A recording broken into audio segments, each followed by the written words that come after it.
Hi, this is Paul. I'm not done with the Jordan Peterson Munk debate analysis.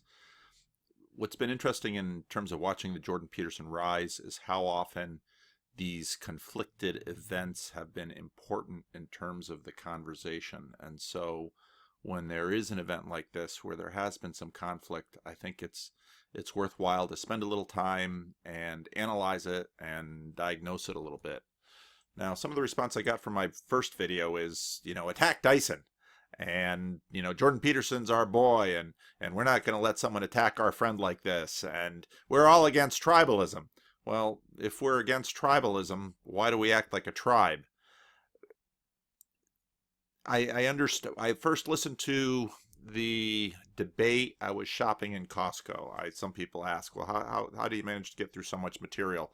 I'm an auditory learner, and I can listen to a lot of things while I drive, while I shop, while I do relatively boring, mindless things. I have an Android phone, and I have YouTube Red, and I listen to stuff, and I listen to a lot of audiobooks. So I was listening to this in Costco, and I was so angry. I didn't know what to do with myself. I was pissed off, and I wanted to do something. And there I'm standing with a shopping cart in Costco. And here's the thing about anger. You lose your mind with anger. Anger possesses you. Again, look back at all the Jordan Peterson stuff. You get angry, and it grabs you, and you get triggered. And I got triggered. And, well, okay, so you get triggered. Does that mean you're right? One of the most difficult things about anger is that anger feels self-justifying. When you feel angry, you want to say something or do something, and you feel justified in doing it. One of the biggest places we stumble is when we feel justified to do something that we normally wouldn't do. And one of the biggest challenges in growing up, and this is true whether you're 15 or 25 or 55 or 75, is getting a hold of yourself and losing those buttons that everyone can push and not getting triggered. And when you get angry, realize, okay, I'm angry. What do I need to do now? Usually what you should do when you're angry is nothing. And sit back, take a deep breath, wait a little while. My whole project with this whole Jordan Peterson episode of my life has been in many ways to slow things down.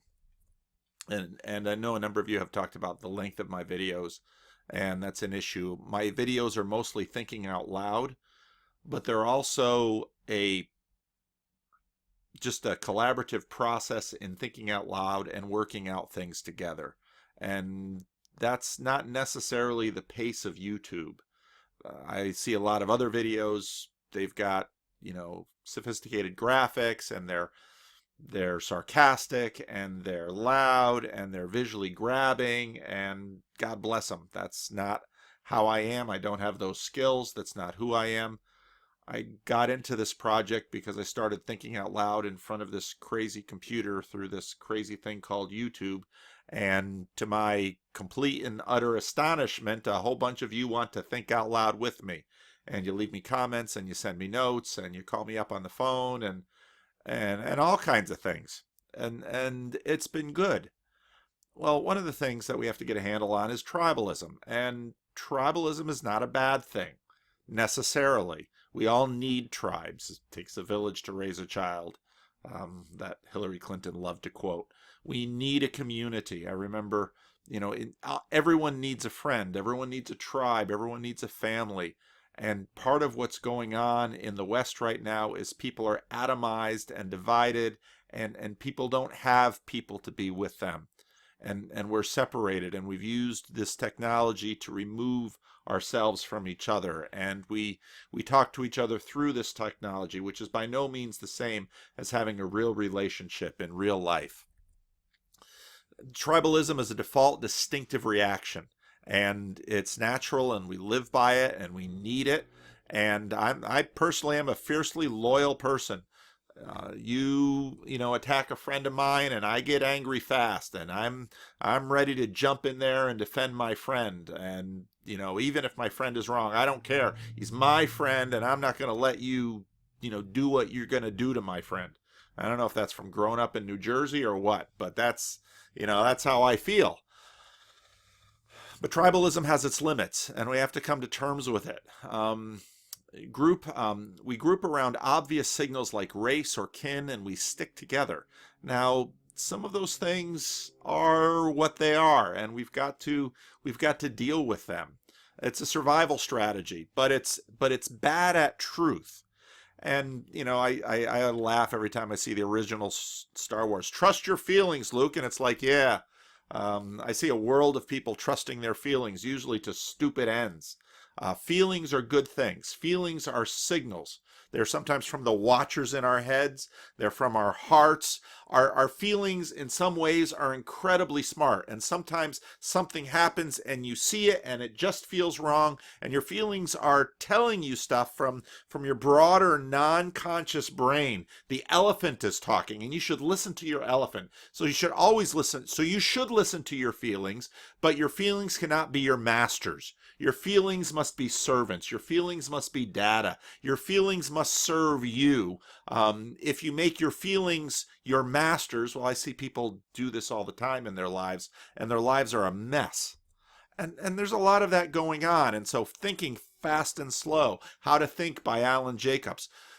If you're feeling triggered, slow down. Take a deep breath, take a walk, count to 10. Don't do anything now, generally. Now, again, if it depends on the certain thing. If the feeling says, get out of the room, go someplace else because you're in danger, listen to your feelings. They're not dumb, but they're not divine, and they're not infallible. So process them with everyone else and with other people. And part of, with my C.S. Lewis project that I know has been kind of waylaid by all these things from Jordan Peterson popping up, but I haven't forgotten it. The supernatural effect of reason. And C.S. Lewis talks about that. And again, in processing C.S. Lewis's book, Miracles, and thinking about the Dilettante stuff, I'm thinking a lot more about reason. And reason, it's amazing this capacity that reason has to colonize nature, to the world around us has benefited greatly from reason. But here's the thing about reason. I'm also a Calvinist, and Calvinists know that our noetic capacities are impaired by sin, and we don't reason well, and sometimes we reason wrongly. And if you put your faith in reason, well, sometimes your reason will lead you astray. In a sense, you've just like your feelings, you're going to have to deal with reason, and you're going to have to have a certain humility about it. And this is, in a sense, the fear of the Lord is the beginning of wisdom. Very famous quote out of the Old Testament. And there's a lot of wisdom in that quote that leads us to humility, and we ought to think about it. Now, this question about Dyson and Peterson triggers me so much because of where I grew up. And if you go back to my video, The Divine Lobster, I tell some stories about my father. And this is where and when I grew up in Peterson, New Jersey. And I remember growing up, and I remember first time as I was a newsish kid. I always loved listening to the news. I was interested in the news. And somewhere along the line, I had heard that the black population of America was 10 or 15% or whatever it was in the 70s. And I was in shock because I always thought, of course, there's way more black people than white people. That was simply where I was growing up and when I was growing up. And so part of my frustration with the current race conversation is people are like, well, we have to listen to people of color. And I'm like, which one? There's way more people of color in the world than white people. And in almost every place I've lived in all of my life, there's been way more people of color than white people. And so, and they're people, they have different ideas. You can't just, in some other conversations, you're ghosting people. Well, I hate the people of color framework because it ghosts people, because it makes them all the same. And every time I listen to this, I think this is something trumped up by white people of color. What a silly phrase. Does skin color tell you all you need to know about a person? Never. But Does skin color not impact your experience in the United States? Obvious. And again, I grew up with this. We'd have church meetings in North Halden, which at that point was kind of a white suburb, and black folks would be driving to the Bible study. They get pulled over by the cops because they're just driving in the wrong neighborhood. But then my sister, driving in my neighborhood, which was a black neighborhood, gets pulled over by the cops in Peterson because they're worried she's buying drugs. You know, it's way more complex than the propagandized conversations are trying to get people to think in terms of. And I appreciate the fact that if you're trying to promote an agenda and to propagandize it, you have to lower the resolution. But the more I listen to this conversation, the more I think we're having it in such a dumb way. And look at my church today. It's the community that I pastor in 2003 or 3, I think it was, Time magazine called the most diverse neighborhood in the United States. There's everything in my neighborhood, and there's no majority in my neighborhood. And in my church, it's a CRC church, so there's a higher number of people of Dutch CRC descent, but there's folks from Japan and from Hawaii and African Americans, some from the South or some from Southern California, and there's white folks, and there's people from Brazil in this picture who are here with us, and all over the place, and every single one is a unique individual, and they all have different backgrounds and different stories and different takes on life and different perspectives and different ways they've been hurt and different ways that they hurt others. This is how people are. Now, I want to go through the opening remarks of the Peterson-Munk debate, because there's a lot in these opening remarks that sets up the rest of the debate, and I might do another video after this where I dig into the Peterson-Dyson clash, and I want to bring in Glenn Loury and John McWhorter, because in terms of the conversations about race I hear today, those that seem like they're actual conversations where people are daring to speak the truth. You know, they talk about the intellectual dark web. Well, these guys are Glenn Loury keeps saying we're the black folks on blogginghead.tv. Well, they're the black folks in the intellectual dark web, even though nobody's paying them any attention. But to me, those two guys talking about race are some of the best conversations about race I can find on the internet today. And if you've got better ones that you're listening to, queue them up for me and I'll take a look at them, because Loury and McWhorter, I think, are really digging into issues where things are at with a lot of truth. And now I want to take a look at the opening comments, though, and I want to use a religious framework. Now, I know some of that triggers some of you because you've got some religious triggers out there, I know. But what I'm not doing is saying that they're being religious, but saying that religion as a schema can be a helpful diagnostic tool, because all life is religious, and we are all religious in different ways. Now, don't take me too far in that and get all hung up with the atheist and the agnostic. This is a template by which we look at how we structure certain things that come up in us from below. And almost everyone has a sense of the good or the lost Eden. And almost everyone has a sense of the threat, which is sin or an adversary. Almost everyone has a sense of the way, which is a path to salvation. Almost anyone has a sense of the moment. What does this moment require of us, which is like the call. And almost everyone has a goal or a telos or an eschatology. Jonathan Peugeot just did a video on postmodernity, which I thought was worth watching, and trying to introduce people to the idea of eschatology and a telos. Every thought system has a telos that they're looking to, and I'm using these here, and we're going to listen to the opening remarks. And as we listen to them, I want you to think about this framework and ask yourself, what religions are these different spokespersons promoting implicitly. And now these are implicit religions. They're not necessarily well-formed. They're not necessarily explicit, but I think it's helpful to look at it through a religious, kind of this religious template to ask, okay, where are you really trying to go with this? What are you really trying to turn us from? What is your sense of the good? What is your sense of the adversary?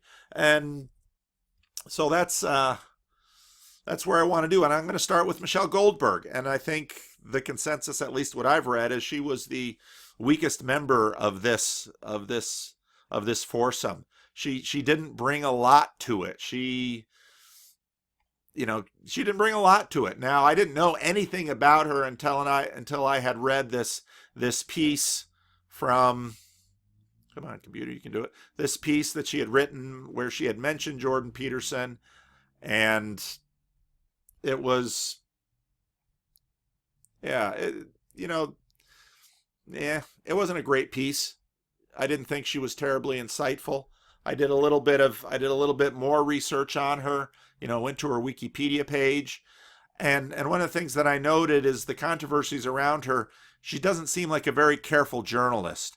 And this was, in a sense, betrayed during the debate when she's hitting Peterson with these things that are just erroneous.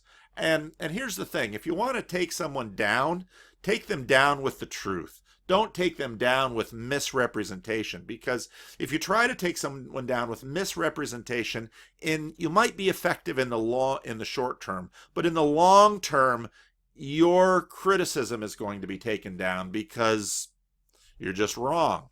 So, get back to the correct one. So this is Michelle, and again, as I've done in some of the past videos, we'll listen straight through to her opening comments, and then we'll go back and maybe chop it up a little bit. But actually, hers, there's not a lot to chop up. Michelle. Okay, well, thank you for having me.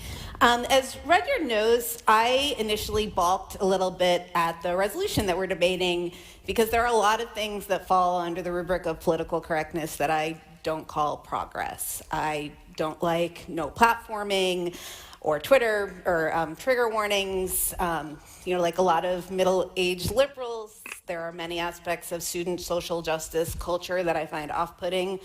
Although I'm not sure that particular generation gap is anything new. On the record about the toxicity of social media call-out culture, and I think it's good to debate people whose ideas I don't like, which is why I'm here. So if there are social justice warriors in the audience, I feel like I should apologize to you, because you're probably going to feel like I'm not adequately defending your ideas. But the reason I'm on this side of the stage is that political correctness isn't just a term for left-wing excesses on college campuses or people being terrible on Twitter. Especially as deployed by Mr. Peterson, I think it can be a way to delegitimize any attempt for women and racial and sexual minorities to overcome discrimination, or even to argue that such discrimination is real. In the New York Times today, Mr. Peterson says, quote, "The people who hold that our culture is an oppressive patriarchy, they don't want to admit that the current hierarchy might be predicated on competence." Now, that sounds particularly insane to me because I'm an American and our president is Donald Trump. But it's an assumption that I think underlies a worldview in which any challenges to the current hierarchy are written off as political correctness. I also think we should be clear that this isn't really a debate about free speech. Mr. Peterson once referred to what he called, quote, "the evil trinity of equity, diversity, and inclusivity," and said those three words, if you hear people mouth those three words, equity, diversity, and inclusivity, you know who you're dealing with, and you should step away from that because it is not acceptable. He argues that the movie Frozen is politically correct propaganda, and at one point he floated the idea of creating a database of university course content so students could avoid postmodern critical theory. So in the criticism of political correctness, I sometimes hear an urge or an attempt to purge our thought of certain analytical categories that mirrors, I think, the worst caricatures of the social justice left that want to get rid of anything that smacks of colonialism or patriarchy or white supremacy. I also don't really think we're debating the value of the Enlightenment, at least not in the way that somebody like Mr. Fry, who I think is a champion of Enlightenment values, frames it. The efforts to expand rights and privileges once granted just to landowning white heterosexual men is the Enlightenment, or is very much in keeping with the Enlightenment. To quote a dead white man, John Stuart Mill, "The despotism of custom is everywhere the standing hindrance to human advancement." I think that some of our opponents, by contrast, frame challenges to the despotism of custom as politically correct attacks on a transcendent natural order. To quote Mr. Peterson again, each gender, each sex has its own unfairness to deal with. But to think of it as a consequence of the social structure, it's like, come on, really, what about nature itself? But there's an exception to this because he does believe in social interventions to remedy some kinds of unfairness, which is why in the New York Times he calls for, quote, enforced monogamy to remedy the woes of men who don't get their equal distribution of sex. When it comes to the political correctness debate, we've been exactly here before. Alan Bloom, the author of The Closing of the American Mind, compared the tyranny of feminism in academia to the Khmer Rouge. And he was writing at a time when women accounted for 10% of all college tenured faculty. It's worth looking back at what was considered annoyingly, outrageously politically correct in the 1980s, the last time we had this debate. You know, having to call, or not being able to call indigenous people, quote, Indians, or having to use hyphenated terms, at least in the United States, of terms like African Americans. You know, adding women or people of color to the Western Civ curriculum, not making gay jokes or using retard as an epithet. And I kind of get it, right? New concepts, new words sort of stick in your throat. The way we're used to talking and thinking seem natural and normal, you know, by definition. And then the new terms, new concepts that have social utility stick, and those that don't fall away.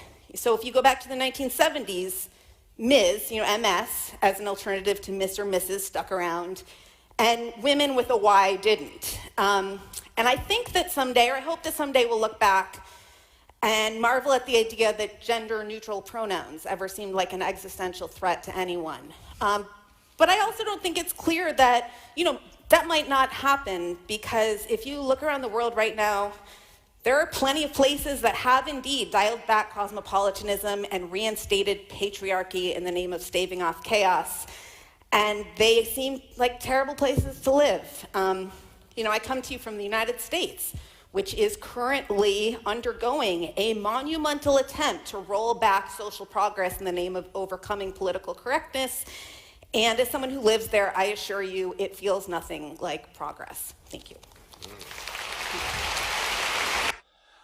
I am tempted to not go back through it, but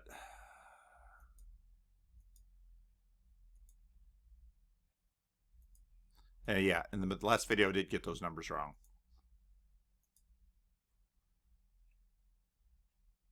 Oh, come on, YouTube. So let's sum it up. She's not really interested in the topic. She's really there because she wants to debate Peterson. And the real issue she has with Peterson is he is retarding progress that she thinks is natural and normal.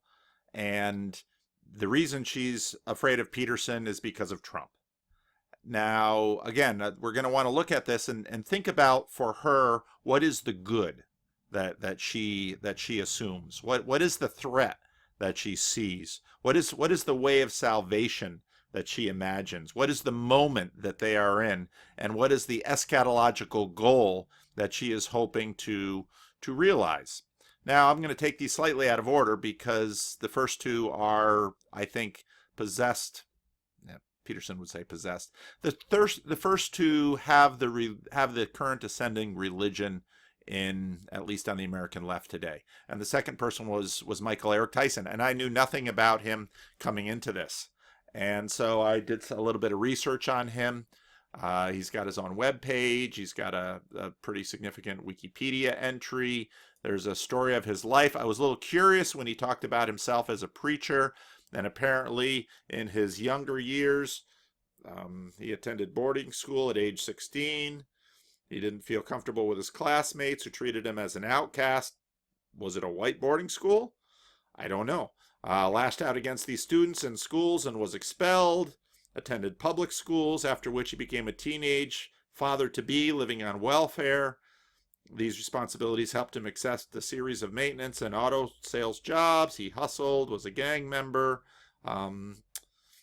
Yet through everything, he stayed with his Baptist church, slowly began to recover his life of oratory, and with the help of his church pastor, studied and became a minister by the age of 21. And that's where we get the reference to him being a preacher.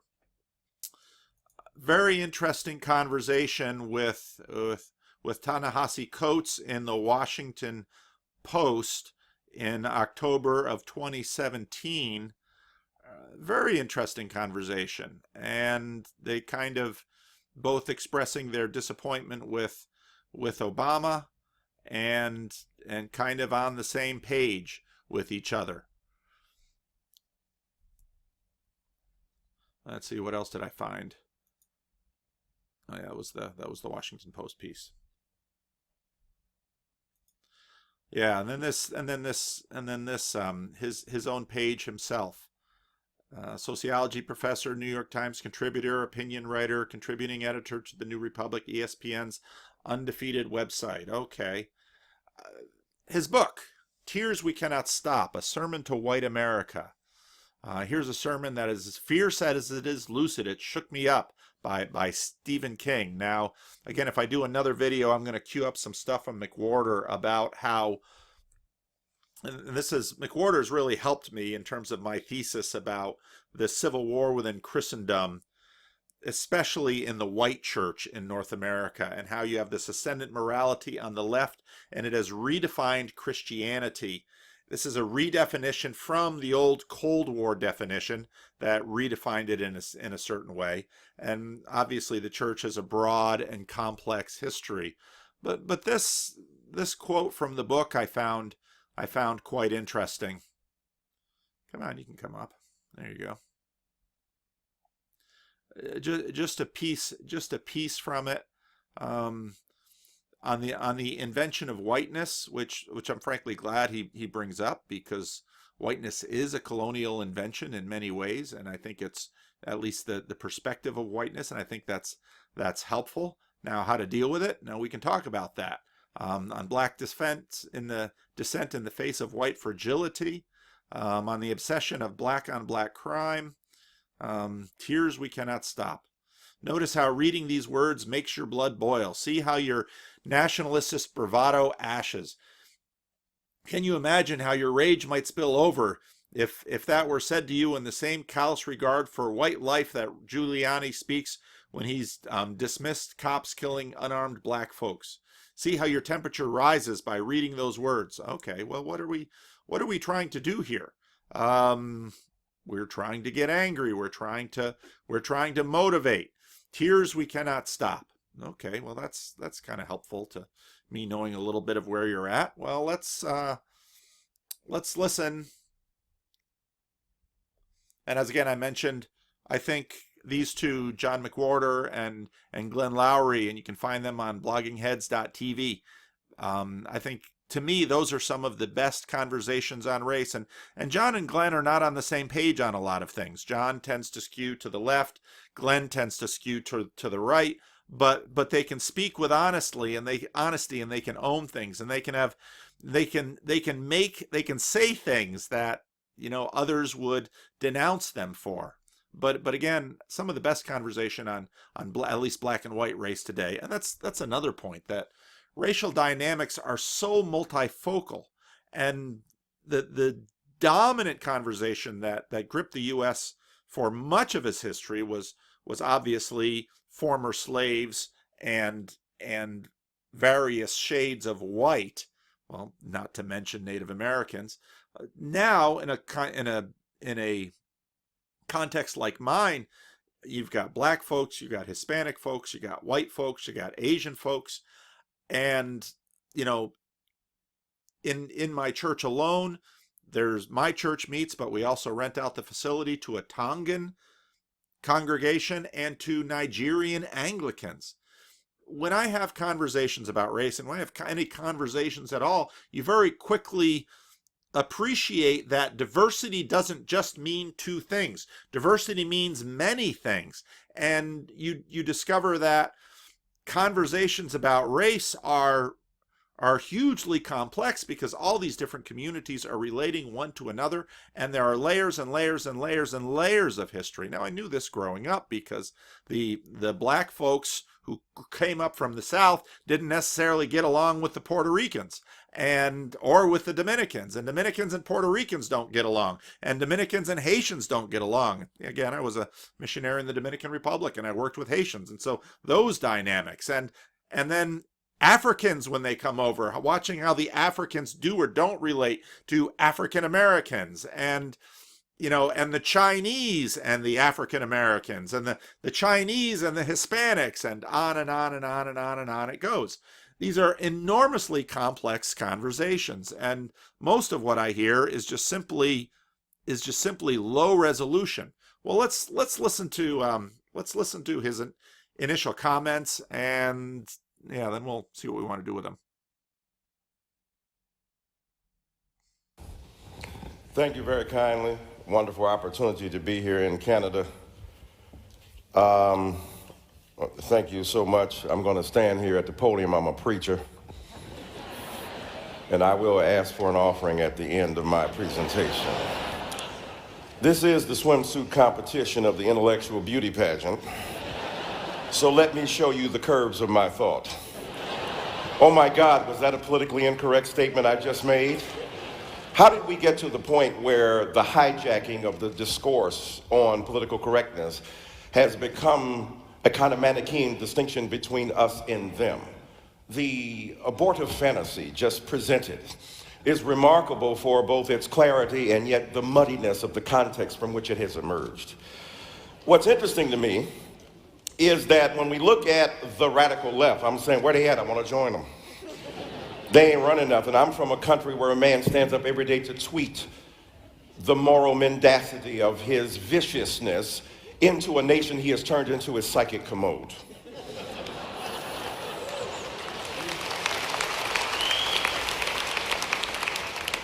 Y'all got Justin, we got Donald. So what's interesting then is that political correctness has transmogrified into a caricature of the left. The left came up with the term political correctness. Shall I remind you?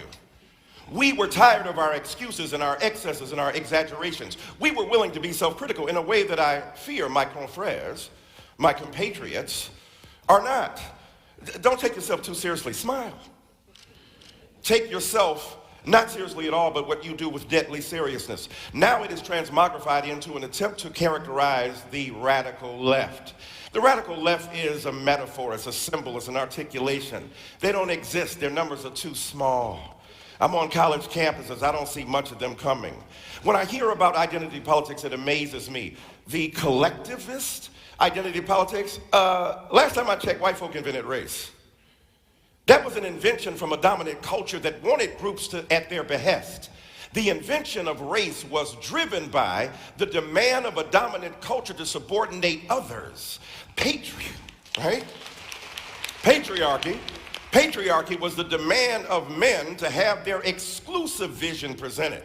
The beauty of feminism is it's not going to resolve differences between men and women. It just says men don't automatically get the last word. Of course, in my crib, they never did. And so identity politics has been generated as a bête noire of the right, and yet the right doesn't understand the degree to which identity has been foisted upon black people and brown people and people of color from the very beginning on women and trans people. You think that I want to be part of a group that is constantly abhorred by people at Starbucks? I'm minding my own black business. Walking down the street, I have group identity thrust upon me. They don't say, there goes a Negro. Highly intelligent, articulate, verbose, capable of rhetorical fury at the drop of a hat. We should not interrogate him as to the bona fides of his legal status. No, they treat me as part of a group. And the problem is that our friends don't want to acknowledge is that the hegemony, the dominance of that group has been so vicious that it has denied us the opportunity to exist as individuals. Individualism is the characteristic moment in modernity. Mr. Peterson is right. The development of the individual, however, is predicated upon notions of intelligence. Immanuel Kant and David Hume and others, philosophically, Descartes comes along, introducing knowledge into the phrase, saying that knowledge is based upon a kind of reference to the golden intelligence, the reflective glass that one possesses, and yet it got rooted in the very ground of our existence. So knowledge has fleshly basis, and what I'm saying to you, the knowledge that I bring as a person of color makes a difference in my body, because I know what people think of me, and I know how they respond to me, and that ain't no theory. Am I mad at trigger warnings? The only trigger warning I want is from a cop. Are you about to shoot me?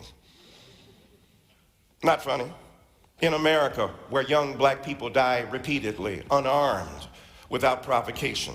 And so for me, identity politics is something very serious. And what's interesting about safe spaces, I hear about the university, I teach there. Look, if you're in a safe space in your body, you don't need a safe space.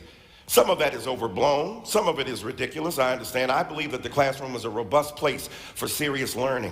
I believe in the interrogation of knowledge based upon our understanding mutually of the edifying proposition of enlightenment.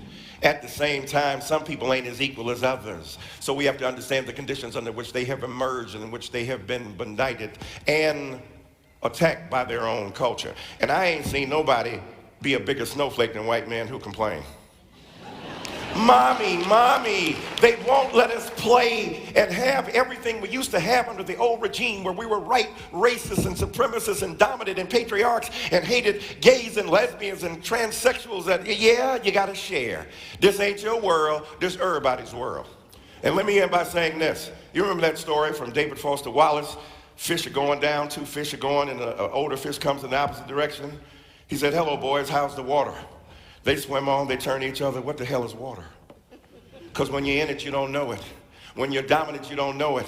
Nothing, Kaiser Soze said, is more interesting that the devil did than to make people believe he didn't exist. That's what white supremacy is. All right, let's see if YouTube will let me.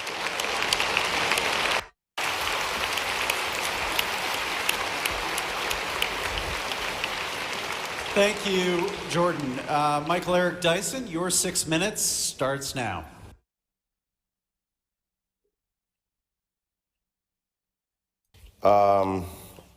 Thank you so much. I'm here in Canada. Now. Thank you very kindly. Wonderful opportunity to be here in Canada.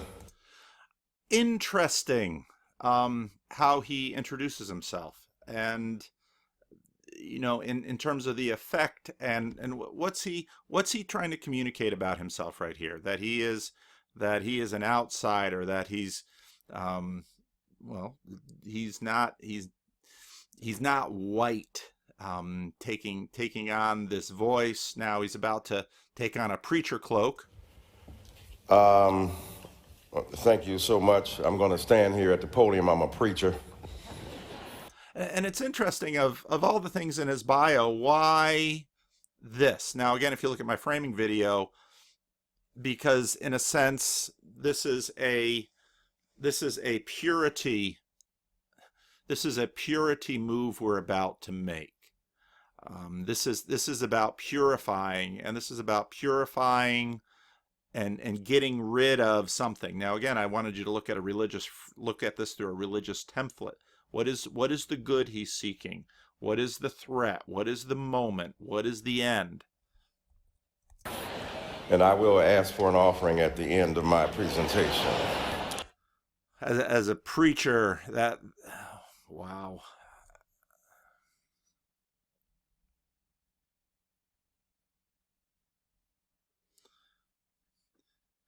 To me, what that says is this is not a guy who preaches every Sunday.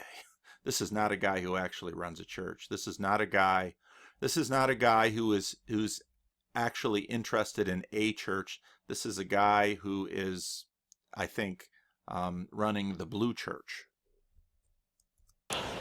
This is the swimsuit competition of the intellectual beauty pageant. So let me show you the curves of my thought. Oh my God, was that a politically incorrect statement I just made?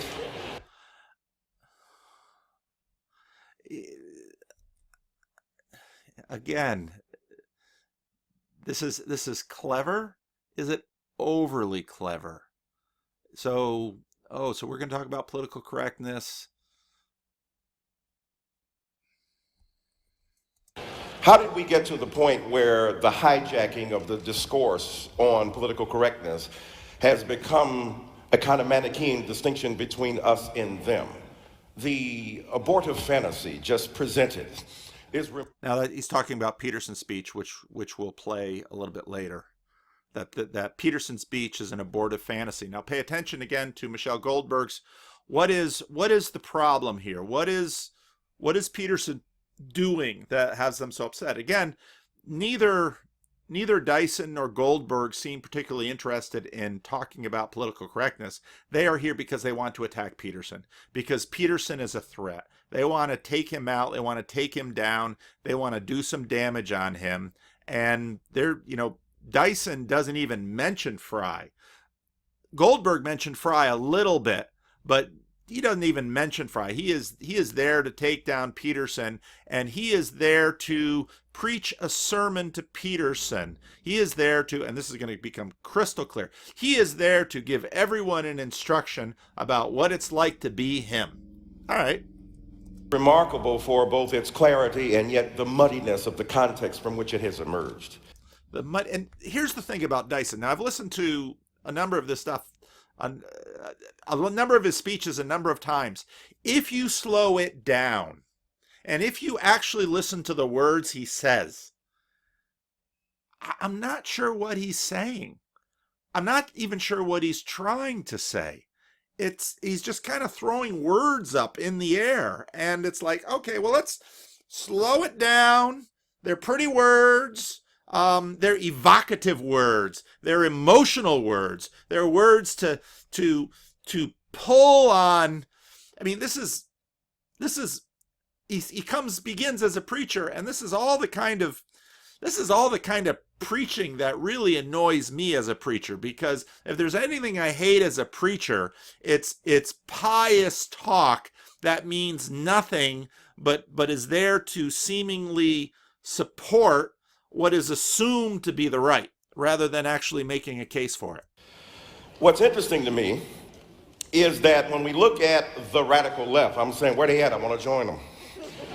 They ain't running nothing. I'm from a country where a man stands up every day to tweet the moral mendacity of his viciousness into a nation he has turned into his psychic commode. Okay, back to Trump. Why back to Trump? Y'all are in Canada, okay? I mean, I can talk like this too. Y'all are in Canada. Y'all are there in Toronto, which is, in North American terms, about as blue state as it gets. Why Trump? Now again, I mean, those of you who've watched my videos, I'm not a fan of Trump. I didn't vote for the man. I'm not a fan of this man at all. But what's the obsession with Trump? Now that's where we're going to have to get into the religious, figuring this out religiously. And why connect Jordan Peterson with Trump, which quite frankly makes zero sense at all. And it's just all, kind of a facile, it's just kind of a facile association.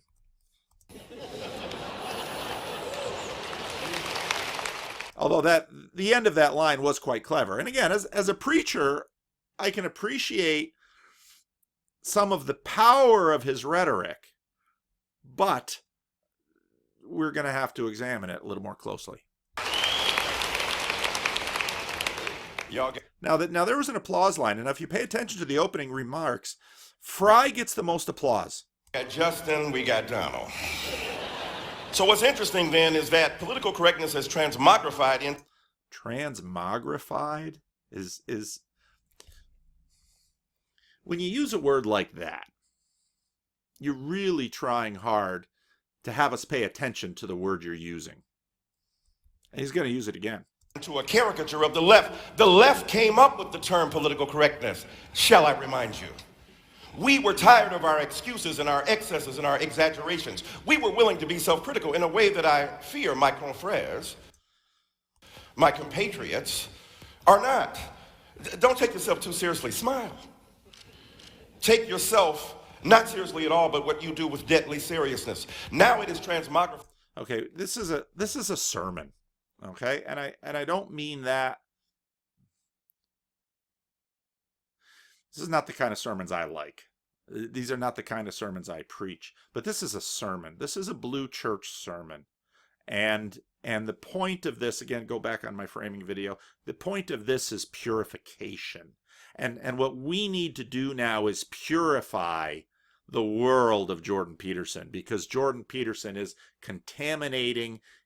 Jordan Peterson is threatening to retard the progress. Into an attempt to characterize the radical left. The radical left. And in a sense, what he's saying is, I haven't seen a left radical enough. Well, okay. Is a metaphor, it's a symbol, it's an articulation. They don't exist. Their numbers are too small. I'm on college campuses. I don't see much of them coming. When I hear about identity politics, it amazes me. The collectivist identity politics. Now, what's amazing is that this entire thing he's doing, he is basing his authority on his blackness. Now, I don't necessarily have a problem with that. Each of us should be able to speak out of our experiences. But there are limits to that. I can speak out of my experience of growing up in Peterson and growing up within the black community. But that doesn't mean that my experience was as a black person, because my experience wasn't as a black person. My experience was as a white person. And there's a difference there. And I think that's an important difference. But you have to, if you totalize these things, you lose them. Last time I checked, white folk invented race. That was an invention from a dominant culture that wanted groups to at their behest. And I think that's a very valid point, and it's a point that I wish would be made more often, that in fact, whiteness came about through colonialism, through the hegemony of the European powers, through a long history. It's also a complex history, and that actually I won't talk about it in this video, but that'll get touched on a little bit later. The invention of race was driven by the demand of a dominant culture to subordinate others. And again, I think that's true. If you look at how in Virginia, in the colonial period, early in the period, there were indentured servants that came over from Europe, and then there were slaves who were purchased from Africa, and the Virginia legislature decided to find a way so that basically slave owners could hold their slaves in perpetuity, and some of the things that they did was to make the children of slaves, even if they were the children of the slave and the landowner. And so they did a number of really horrible things that set the course of American history in a very bitter way that brought about what would be America's bloodiest war, which was its Civil War. And there's no way to not call this evil, and there's no way to not call this wrong. And I agree with Dyson that the effects of this continue, but it's important to figure out, okay, what are the effects of this?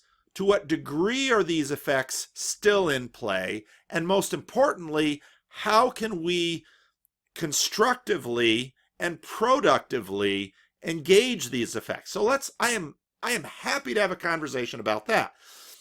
That, again, this is where Lowry and McWhorter are so helpful, because Dyson doesn't seem interested in talking about those things at all, or at least not very much. What he's really interested in talking about is saying, there is a problem. I say, okay, I agree with you. There's a problem. Now let's talk about what we can do about the problem. No. I just want to keep saying there's a problem. Okay. And I want to keep saying that you have the problem, not me. And I think, well, I actually think all of us have the problem together, because we are we are tied in this problem together. And if we are going to work on this problem, we are going to have to work on this problem together. Right? Patriarchy. Patriarchy was the demand of men to have their exclusive vision presented. Now, when he starts talking about patriarchy, he doesn't have as much.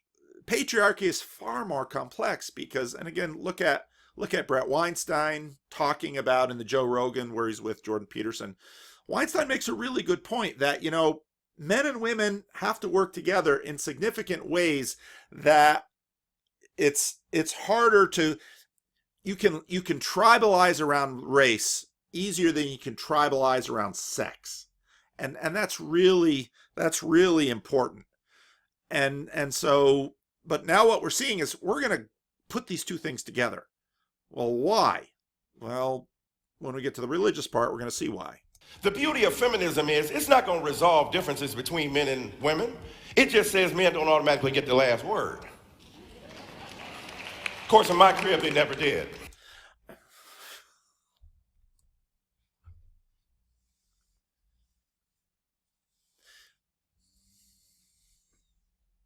I'm a little reluctant to say this, but in some ways, going to Canada, talking like this, he's kind of putting on a minstrel show.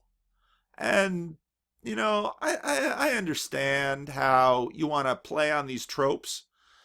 You want to talk about patriarchy and matriarchy in the complex relationships that have happened in the history of the African American tradition. Now, he's written a lot of books. I'm sure he knows a lot about this. Why is he trading in these tropes? Why is he playing this game?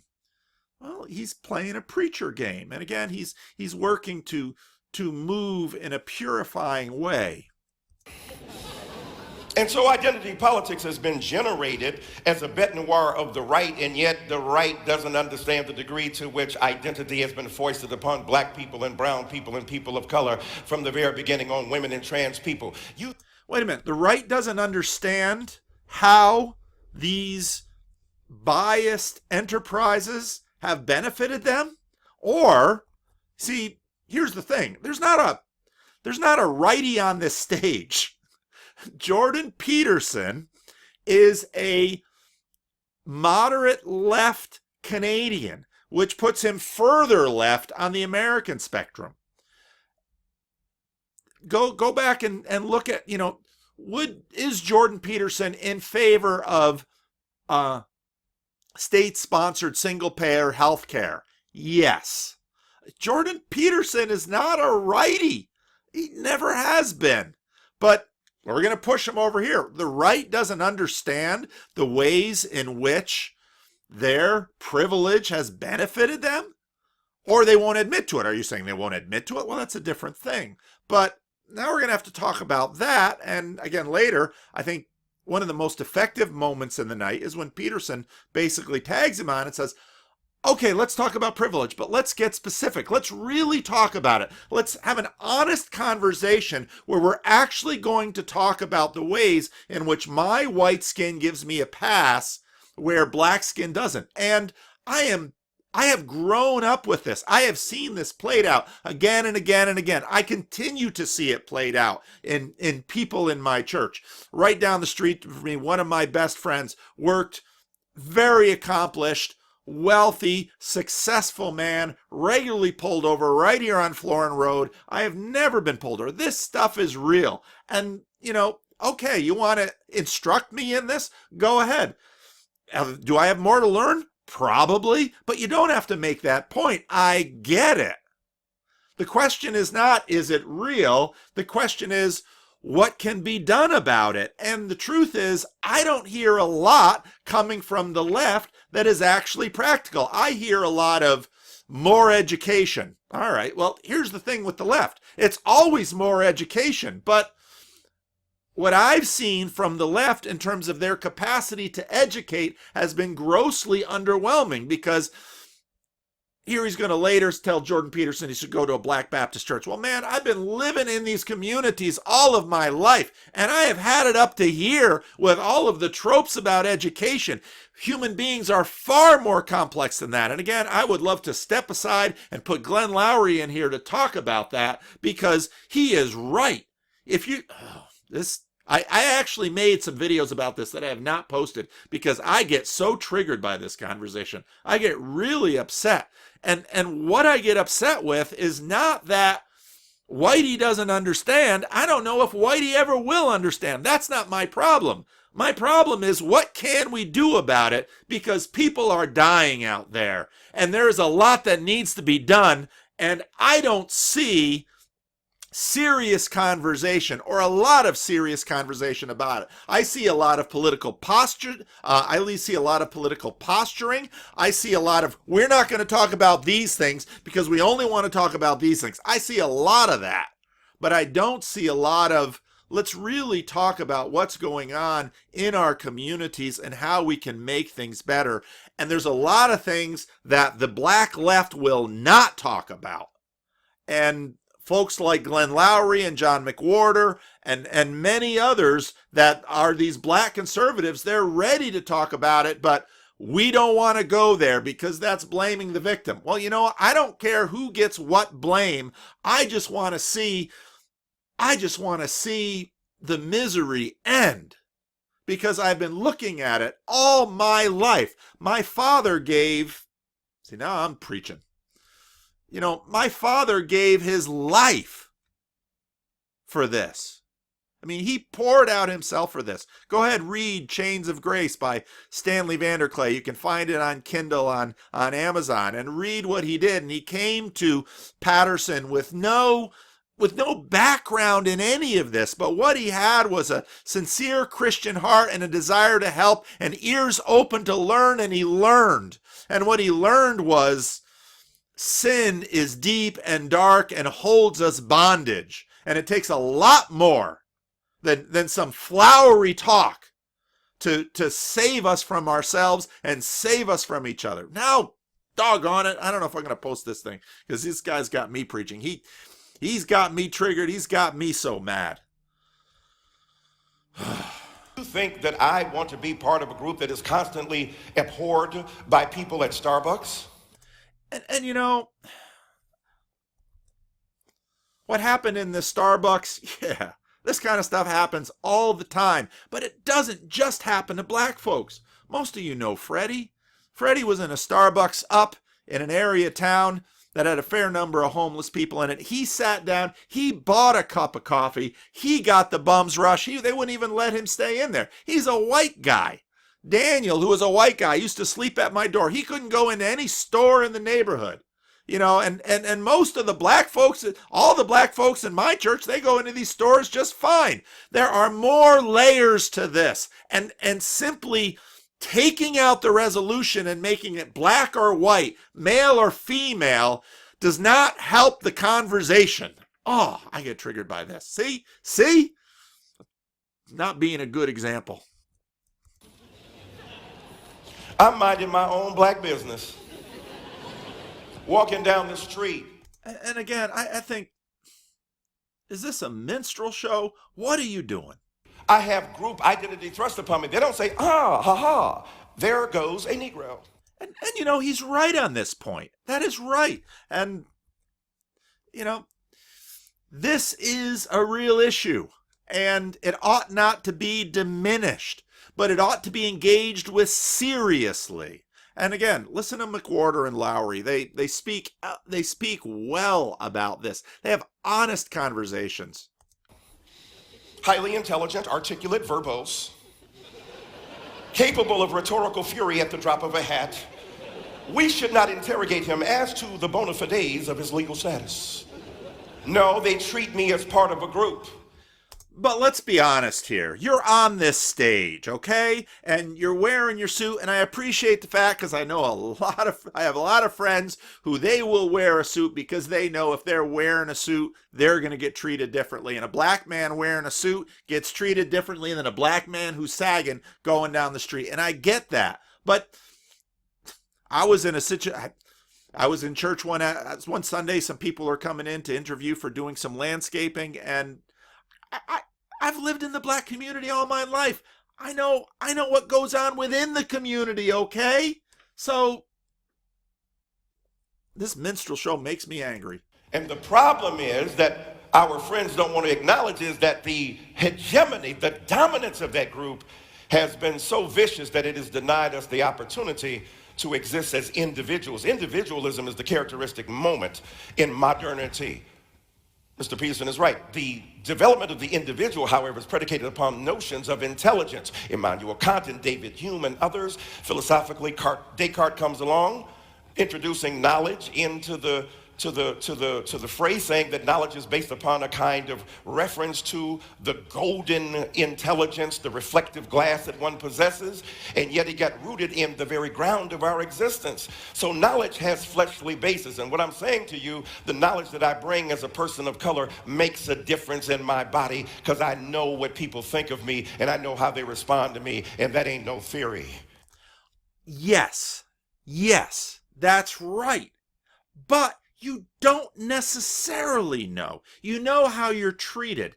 And you can surmise, often with some accuracy, that some of the ways that you're being treated are because of racism. So I lived for 7 years in the Dominican Republic, and a very white dude in the Dominican Republic. And sometimes my race meant I got treated well, and sometimes my race meant that I got treated poorly. And I remember my wife talks about this often. You know, we get treated poorly in a store in the Dominican Republic. Is it because I'm a gringo? Is it because I talk with an accent? But I was with Haitians often in the Dominican Republic, and they were treated very poorly. And there's a complex racial dynamic that goes. But here's the thing. You can't always know what's going on in someone else's mind. And if you are a prisoner to those preconceptions, you are a prisoner to yourself. And if we are all going to break out of this, it means we're all going to have to talk together, and we're going to have to talk together honestly. And what I hear from people is, well, we need a conversation about race. And I say, yes, we do, but we need an honest conversation about race, which means we're going to have to listen to things by the other side that we don't want to hear, and we're going to have to listen. Now, Dyson wants to be all about telling folks what they need to hear. Okay, that's not a conversation, that's a sermon. A conversation means we talk with one another. Well, we're bringing up the Enlightenment. Well, what is the Enlightenment about? Well, okay, it's complicated. But the Enlightenment is supposed to be partially about reason based on evidence. And so what that means is that I should be judged, again in the words of Dr. Martin Luther King Jr., by the content of my character, not the color of my skin, and that goes both ways. Now you can continue to say, I have been and my people have been and continue to be at a disadvantage in many cases because of race. And I will say, yes, that's right. But unless we can talk about it and actually talk together, we're not going to get very far. And much of what's going on, this is why John McWhorter will only talk with Glenn Loury about race in America, because John McWhorter says everything's at a standstill right now, and it's at a standstill for all the reasons we see on display in this stage right now. Am I mad at trigger warnings? The only trigger warning I want is from a cop. Are you about to shoot me? And again, yes, that's clever, but it's not a conversation. Not funny. In America, where young black people die repeatedly, unarmed. See Glenn Loury on this. Without provocation. And so for me, identity politics is something very serious. And what's interesting about safe spaces, I hear about the university. I teach there. Look, if you're in a safe space in your body, you don't need a safe space. Some of that is overblown. In other words, we're not really here to talk about political correctness. We're here to talk about Jordan Peterson. Some of it is ridiculous, I understand. I believe that the classroom is a robust place for serious learning. I believe in the interrogation of knowledge based upon our understanding mutually of the edifying proposition. Then let's practice some of it. Of enlightenment. At the same time, some people ain't as equal as others. So what does that mean? Can we have a conversation or not? That's the question. So we have to understand the conditions under which they have emerged and in which they have been benighted and attacked by their own culture. And at what point will I know enough of it? Again, listen to McWhorter. And I ain't seen nobody be a bigger snowflake than white men who complain. Okay, now we're just being insulting. Is this the way to have a conversation? Mommy, they won't let us play and have everything we used to have under the old regime where we were right racists and supremacists and dominant and patriarchs and hated gays.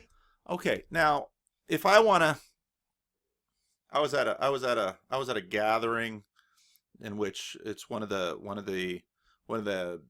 mainline speakers was a black pastor.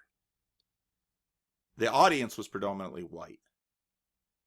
In that gathering, the black pastor repeatedly took on, I'll call it, white speech. Okay? And, y'all know how this goes. And I can talk this way too. All right. What does that mean? What does that mean? Well, you're more, it's better to punch up. Okay. Well, how about we talk instead of punch? All right? And if Jordan Peterson were to get on there and start, I mean, he can mock you too. And I've got issues with mockery because I'm prone to it. And so that's a sin of mine. And that's something that I have to continue to deal with in my character, because you just saw me a little bit before I get triggered. How can we have this conversation together? And lesbians and transsexuals that, yeah, you got to share. This ain't your world. This everybody's world. And let me end by saying. And now he's talking down. This. You remember that story from Dave? You're supposed to be punching up. That's pretty much punching down. You're basically saying, recognizing the left has the hegemony at this moment. It's the ascendant morality, and we're going to deconstruct this a little bit. Foster Wallace, fish are going down, two fish are going, and an older fish comes in the opposite direction. He said, hello, boys, how's the water? They swim on, they turn to each other, what the hell is water? Because when you're in it, you don't know it. When you're dominant, you don't know it. Nothing, Kaiser Soze said, is more interesting that the devil did than to make people believe he didn't exist. Okay, when you're in it, you don't know it. When you're dominant, you don't know it. Well, is that true for you too? I mean, look at your CV. You've got PhDs, you're making a lot of money, you're way up on the status hierarchy, people are bringing you on TV. When you're dominant, you don't know it. Well, what does that mean? Does that impact you?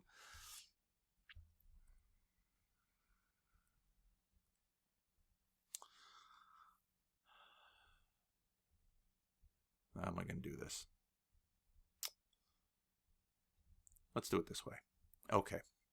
What I want to do in this video somewhat is use this religious template to take a look at some of this. So listening to, because I think Michelle Goldberg and Eric Dyson basically are from the same camp in this. Okay. There's nuance in the camp, but this is the ascendant morality, as I call it progressive liberationism. Is there a good or a lost past? Was there a time before the patriarchy? Probably not. Was there a time before white? Yeah. White is a fairly recent invention. And that makes their case more difficult. And Fry will go into some of this because the relationships that we're talking about are all quite recent. And what the point Peterson wants to make is that other factors involved are quite a bit more ancient.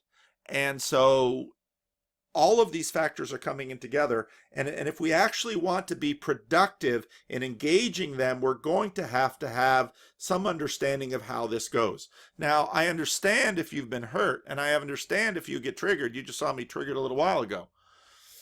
Getting triggered doesn't necessarily help have a productive conversation or relationship, because being triggered, what that means is that I get upset and all I want to do is yell, and my anger wells up inside of me and I feel self-justified and I just want to win. Well, here's the problem. We're not, we want to win together. And if we make black and white a zero-sum game, black will lose in America. And that has been the case right from the start. And this was the reality that if we look at the civil rights movement, you say, let's look at Malcolm X and his Nation of Islam years versus Dr. Martin Luther King Jr. This was some of the dynamics that they faced. And Malcolm X so often wanted to, black nationalism. And it wasn't going to work. And it's, in fact, the flip side of white nationalism. So is there a past? Was the Americas and Africa Eden before the Europeans? Find me a human tribe that wasn't genocidal. And there's a lot of conversation about, okay, indigenous peoples in North America and the treatment they had at the hands of the European. Was it evil? Absolutely. Was it wrong? Absolutely.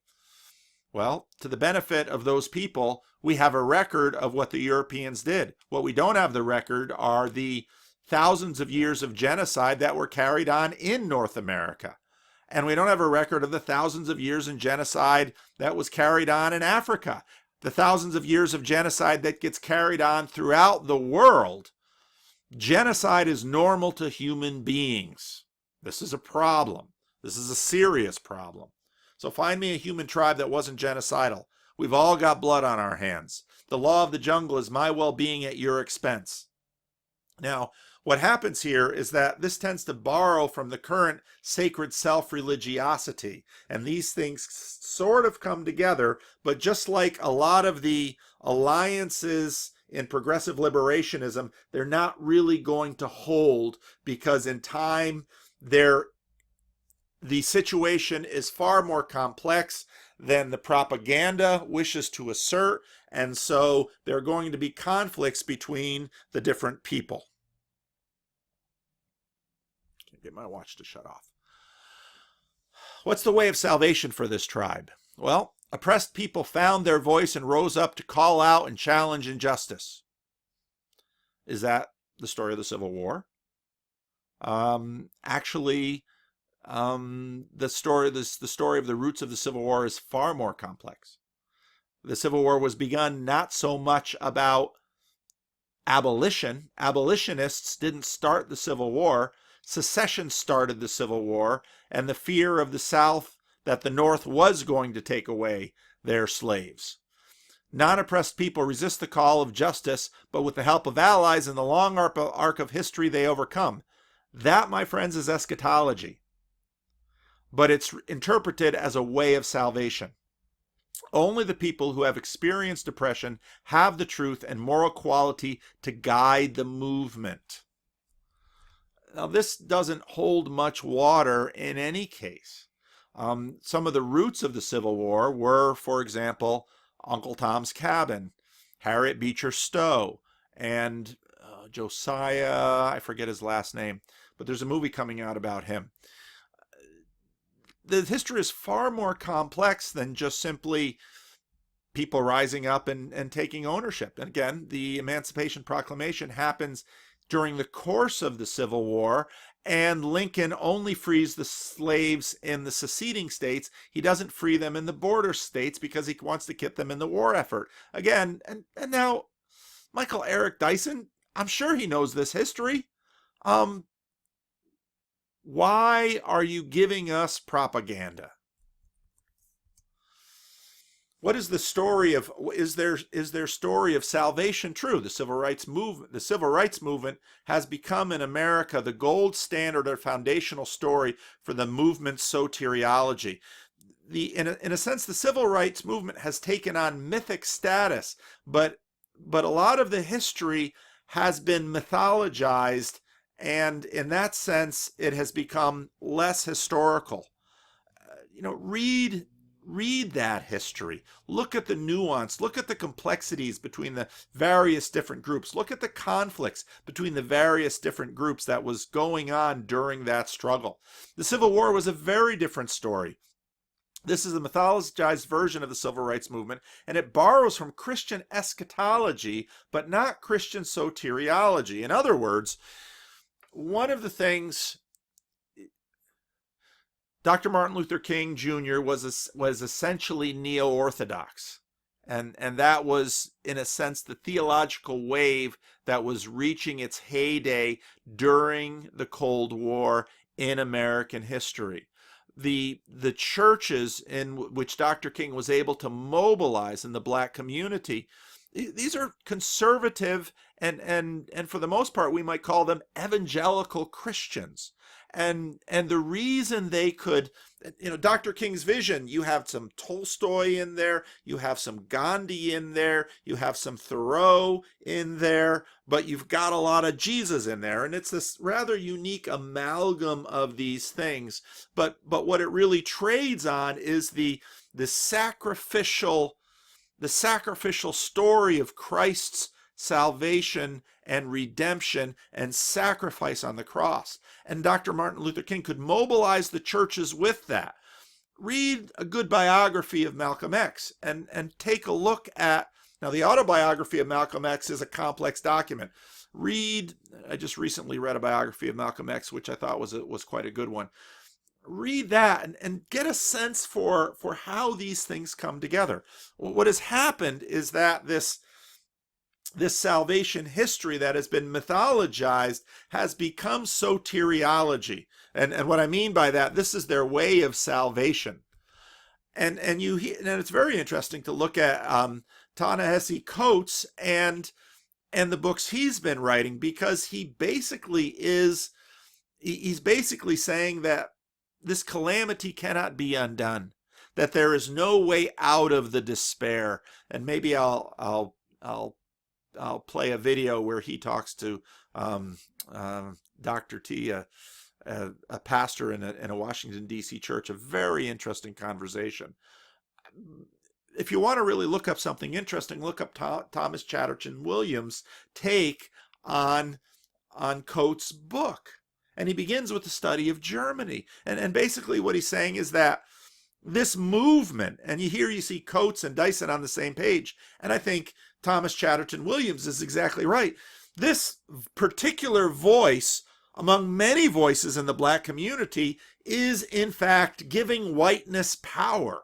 And this was in the New York Times that Thomas Chatterton Williams wrote. Read the whole article. I think it's a terrific article. What happens in the 20th century, and you can read Harari on this. I think Harari lays this out fairly well in Homo Deus. 20th century evolutionisms. You had Nazi ideology that talked about the inevitability of racial struggle and evolution. You had Marxism, which had the inevitability of class struggle and evolution. And there's a very real question, why didn't the West succumb to either of these ideologies in the struggles of the 20th century? Was it religion? Russia was very religious. Germany was very religious. Was it the political institutions? Now, the Tsar was a crumbling institution ready to fall, and Russia had been crippled by its engagement in the First World War, and the Marxists took power. Germany, the story is far more complex. But, was it markets? Was it rivalries? Was it science? What's interesting, and Peterson hasn't really brought this out, that in a sense, this progressive liberationism is, in a sense, a merger between these two things. You have this progressivism. You have this evolutionary spirit that says, the long arc of history will enable to bring us here. This is an appropriation, and yeah, I choose that word intentionally. This is an appropriation of Christian eschatology, and it's now being used to serve an alien vision of the good, an alien eschatology. Now, there are ties to this. If you look at Revelation 6, you see the Christian theology has always imagined that God draws his people from every tribe and every nation and every tongue. But this is, again, why I think that progressive liberationism is, in fact, a Christian heresy. Just like there are other Christian heresies on the racist right. But this is a Christian heresy.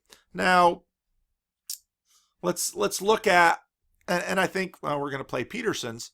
because I think Peterson is attacking this. And this is why Peterson is so unnerving to these people, because in a sense he's saying, you've got an ideology here that, now he doesn't put this together, but I think it's true. You've got elements of Nazi ideology, that there's some racial evolution going on. And you hear this in the claims of, well, because of the color of my skin, you can't challenge my thoughts. Well, I think quite frankly, if I can't challenge your thoughts because of the color of your skin, then we are in fact not equals. And at least we don't have an equal playing field upon which to talk. Because what happens is that it can happen different ways. If the power differential, which people love to talk about, if the power differential is one way and I don't feel I can challenge your thoughts because of the color of your skin, because I feel myself underprivileged and you have race privilege that you're leveraging via political correctness in the conversation, well then, you are then impoverished in the way that white people have been impoverished, because we can't benefit from your perspective from the underclass. Or if I am in fact just patronizing and giving you a platform from which to speak because I am owning the institutions and I am saying and I am actually participating in a word that hasn't been used in a while, against Glenn Lowry on this, tokenism. Oh yeah, I'm going to listen to you because of the color of your skin. Then we're not equals. Then we're not actually having a conversation. And where the Enlightenment should come into this, now the Enlightenment, it's got all kinds of things we could say about the Enlightenment, and I have, where the Enlightenment should come into this is that let's have a conversation and let's debate points, not color of our skin. Let's look for truth. Not simply, I can say this, I can't say this because of my skin. Now again, I am not undermining the fact that by virtue of the limitations of my story, by the limitations of my history, which includes my skin color, which includes my sex, which includes my socioeconomic story, which includes all the elements of my personal history and all of the complexity that has. Those things are limiting factors in the world as I see it. And if I am in fact humble, I will listen to others who have had other kinds of history and other kinds of experiences, and I will learn from them. Now that is what Dyson is asking for, and I say amen to that. Let's listen to each other. But that also means that maybe you should listen to this crazy Albertan who grew up in a place very different from Detroit, where you grew up, and had a whole different range of experiences, and maybe we can listen to him. And maybe we can listen to Michelle Goldberg, and we can evaluate what she has to say. And maybe we can listen to this gay Jewish man from England and evaluate what we have to say. And that is in fact the goal of us having a conversation, that we can all learn. And yes, I know it is very difficult for us to keep a hold of ourselves and not get tripped up on our biases. But if we cannot have the conversation because of the various colors of our skins, then we do not have this very necessary tool by which hopefully all of us can march into a better future. Now I'm starting to preach again. I want to listen to Peterson, and then I want to listen to Fry. Let's see, where do I have them? Okay. I'm changing the order that I set up initially.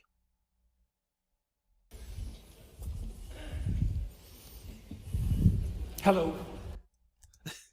That just cracks me up. And okay, I've listened to the guy for a year now, and I love the guy. I love the guy. I love his quirkiness. He's in some ways, I think he's kind of a shy guy. He doesn't know how to. He's not a preacher. Hello. He doesn't quite know what to say. He's in his hometown. It's funny. Am I going to interrupt him, or going to play it through? This is going long. I'll probably interrupt him. Here we go. So we should first decide what we're talking about. We're not. Define the terms. Now notice this is Peterson. He's not a preacher. We can talk about that in other videos. He's not a preacher. He's working through this. This is where he likes to be. Now, later Dyson will kind of take a shot at this. Fry will kind of play with it. Talking about my views of political correctness, despite what you might have inferred from the last speaker's comment. That was Goldberg speaker because Dyson actually speaks after him. This is how it looks to me. We essentially need something approximating a low-resolution grand narrative to unite us. Classic Peterson. We're pulling way back. Whoa, we need a grand narrative. Wow. And we need a narrative to unite us because otherwise we don't have peace. What's playing out in the big picture universities and in broader society right now is a debate between two fundamental low-resolution narratives, neither of which can be completely accurate because they can't encompass all the details. Obviously, human beings have an individual element and a collective element, a group. So again, we're going to talk, and this is where it's really interesting because Peterson really does set the stage here. And they all are responding to him, not so much Fry. Fry's in his own world, and we're going to talk about Fry in a few minutes. But let's say the question is, what story should be paramount? And this is how it looks to me. In the West, okay, it's a hierarchy. We have reasonably functional, reasonably free, remarkably productive, stable hierarchies that are open to consideration of the dispossessed that hierarchies generally create. Right there, I didn't hear that the first two times I listened to it. But what he's saying is he is actually taking into consideration some of what the others are saying. Now, the others might be saying, you haven't taken it into consideration enough. Okay, fair enough. We'll talk about that. But what he's saying is that actually there's a reason Africans are still trying to get to America and not a lot of African Americans are trying to get to Africa. And there's a reason that Nigerian refugees are trying to cross the border from the US to Canada because you're going to get socialized medicine, you're going to get money from the government, and people make decisions based on their own self-interest. And despite all of the, Michelle Goldberg, we have Trump, I'm so afraid. You ain't moving to Canada, honey. I don't believe you. I think you've got it pretty good. And again, I'm not happy Trump is president. I can't stand all the drama and foolishness that are going on. Okay, I'm not going to trigger the Scott Adams conversation, and I know I triggered a bunch of you there, but let's have a little perspective here, okay? Our societies are freer and functioning more effectively than any societies anywhere else in the world, and than any societies ever have. And as far as I'm again, let that sink in. Concerned, and I think there's good reason to assume this, it's because the fundamental low-resolution grand narrative that we've oriented ourselves around in the West is one of the sovereignty of the individual, and it's predicated on the idea that all things considered, the best way for me to interact with someone else is individual to individual, and to react to that person as if they're both part of the process, because that's the right way of thinking about it, the psychological process by which things we don't understand can yet be explored, and by things that aren't properly organized in our society can be yet set right. The reason we're valuable as individuals, both with regards to our rights and responsibilities, is because that's our essential purpose, and that's our nobility, and that's our function. What's happening, as far as I'm concerned, in the universities in particular, and spreading very rapidly out into the broader world, including the corporate world, much to what should be its chagrin, is a collectivist narrative. And of course, there's some utility in a collectivist narrative because we're all part of groups in different ways. But the collectivist narrative that I regard as politically correct is a strange pastiche of postmodernism and neo-Marxism. And its fundamental claim is that, no, you're not essentially an individual. You're essentially a member of a group. And now again, pay attention that he said we're both, and we always are both. But we're parts of many groups, and which is part of what makes us individuals. That group might be your ethnicity, and it might be your sex, and it might be your race, and it might be any of the endless numbers of other potential groups that you belong to, because you belong to many of them, and that you should be essentially categorized along with those who are like you on that dimension in that group. That's proposition number one. Proposition number two is that the proper way to view the world is as a battleground between groups of different power. right there. The proper way to view the world, this is what this political correctness, this is what he's battling against, what he calls postmodern neo-Marxism, is that fundamentally the story of history is that what? What is the story of history? It's racial evolution. That was the Nazi vision. It's class warfare. That was the Marxist vision. And this is being, again, he's complaining about the universities. This is what's being taught in university. This is the dominant story of the culture. This is his complaint. And this is getting reinforced. And the reason that language is being employed, again, pronoun Peterson, the reason language is being employed is to subtly make this the frame of reference in which we now think. When I bought a Subaru, I was amazed how many Subarus were on the road. When I bought a GMC, I was amazed how many GMCs were on the road. When I bought a Mazda, I was amazed how many Mazdas were on the road. Now, what was happening? Well, a good psychologist will tell you, because I was thinking about Subarus, I saw Subarus. Were all those Subarus on the road before? Yeah. Why didn't I see them? Because I was thinking about them. What we are doing as a society is we are putting energy into paying attention to race and sex more and more and more and more. And immediately what we start doing whenever we watch movies or whenever we see anything that has any political capital at all, we start counting people by race and sex. And we start paying attention to race and sex. Now, to acknowledge what Dyson is saying, if you're black, you've often had to pay attention to this. Some might say you're always paying attention to this unless you're in amongst your own kind. Now, Dyson's going to say this a little bit later in the program. So, but the problem is that the more we pay attention to it, the more we're going to pay attention to it, the more we're going to see it. And if we keep forefronting these issues, then we begin to have we begin to have this be all that there is for us. And this is in fact going to make our conversations more polarized and our community more polarized. Now, I'm going to show my hand here in terms of the part of the racial reconciliation movement that I grew up in.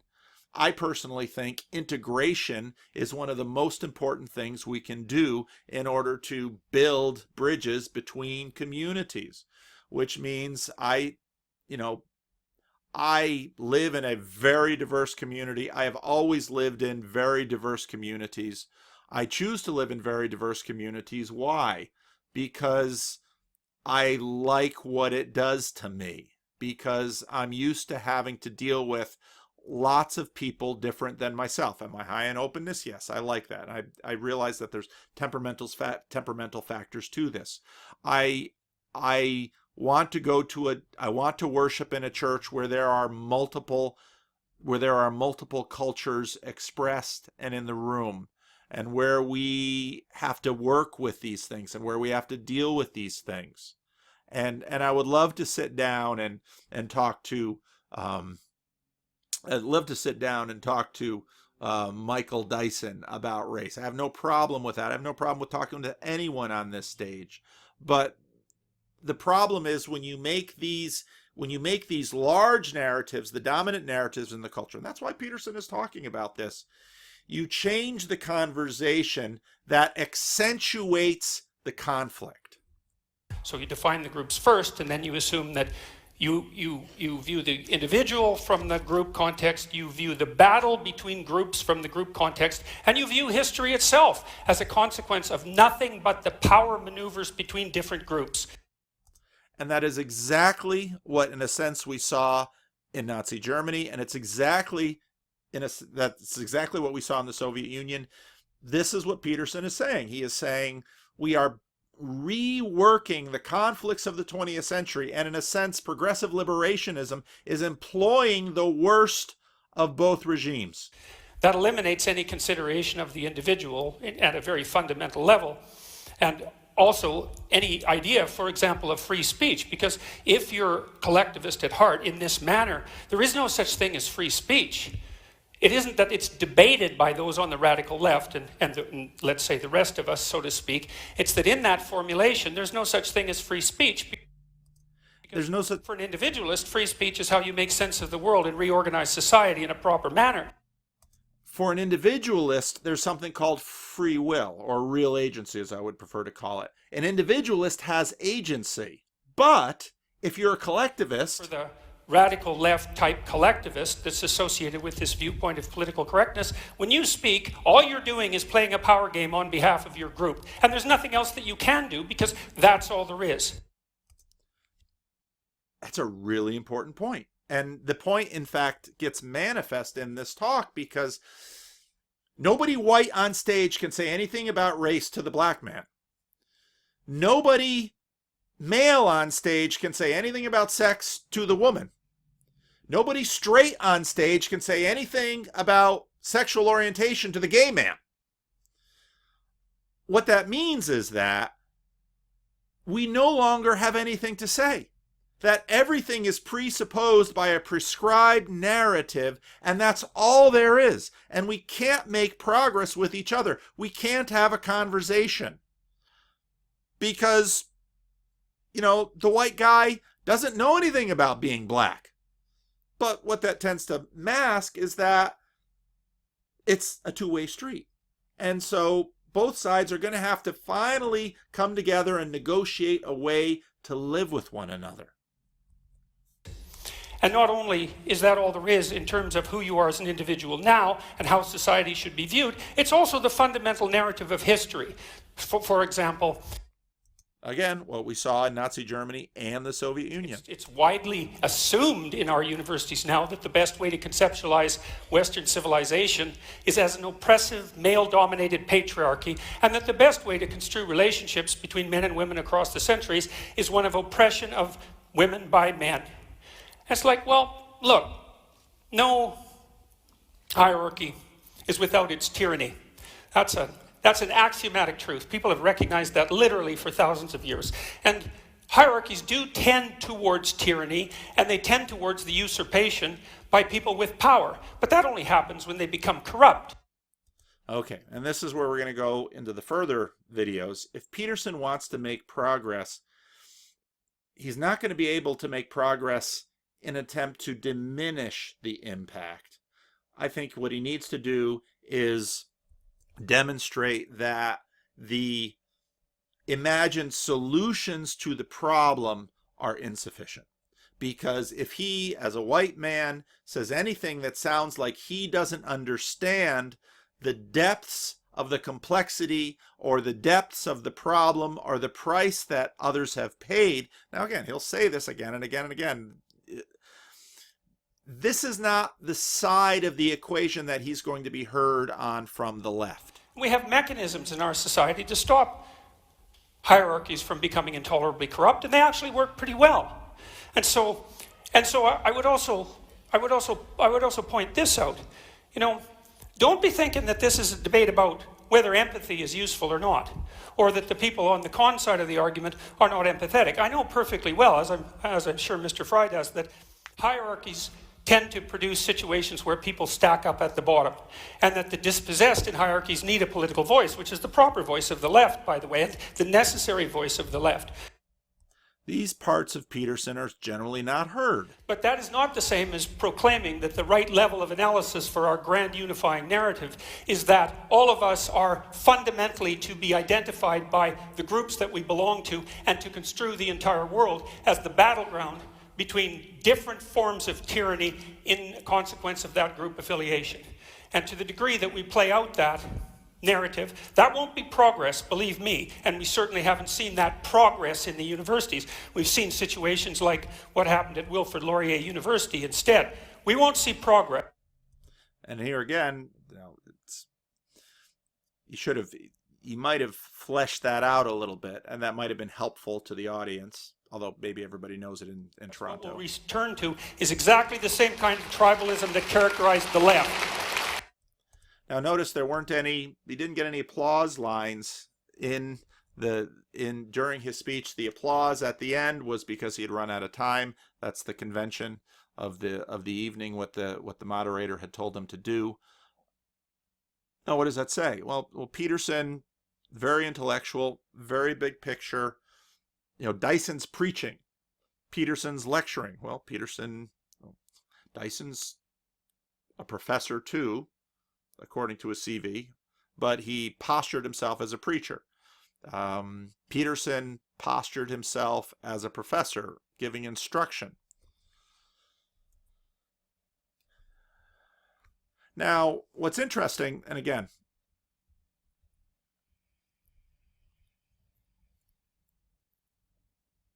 why attack Peterson? The call, the moment, the threat. Why attack Peterson? Trump has broken the script.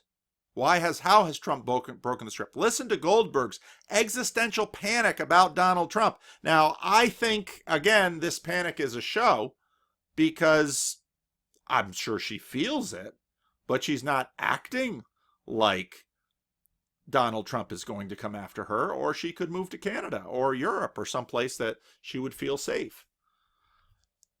After the Trump election, Alan Sorkin wrote a letter to his daughters, and this is what he said. Sorkin girls. Well, the world changed last night in a way I couldn't protect us from. That's a terrible feeling for a father. I won't sugarcoat it. This is truly horrible.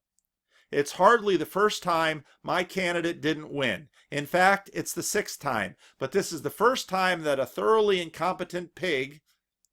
Wait a minute, I thought we weren't supposed to call people animals.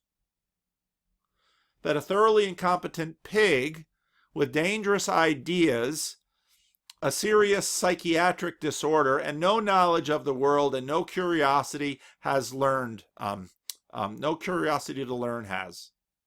It wasn't just Donald Trump who won last night, it was his supporters too. The Klan won last night. White nationalists, sexists, racists, and buffoons, angry white men who think rap music and Cinco de Mayo are a threat to their way of life, or are the reason for their way of life, have been given cause to celebrate. What is this? This is religious. This is someone who is possessed by a religion. And again, I call this progressive liberationism, because the imagination is that history will continue to unfold and that, wait, we had the black president, now we'll have the woman president, and then I suppose we'll have the gay president, and then we'll have the transgender president, and then we'll have the black, gay, transgender president, and then this is your religion. This is the world that you're living in. This is what you think will happen. This is progressive liberationism. And what Peterson is in a sense doing is saying, this is the game you're playing. Now, Peterson's a Canadian. I don't think he fully understands, well, maybe he does, what Michelle Goldberg is dealing with and thinking about. Peterson got a sense of that on the Bill Maher show. Now, so Peterson is a threat. Paint him as a racist or an ally of racist. New York Times, he's a custodian of the patriarchy. Enforced monogamy, state enforced monogamy. Peterson, and he had to put up a webpage to try and explain that. Facts be damned, we've got some liberating to do. This is a religion that we're dealing with on the left. Now, let's talk about Fry. And, I've talked about Peterson's religion quite a bit. I won't go into that too much here, but let's talk about Fry. Listen to Fry and see if you can locate him. Whoops. Did I not put Fry's? Oh, nuts. Okay.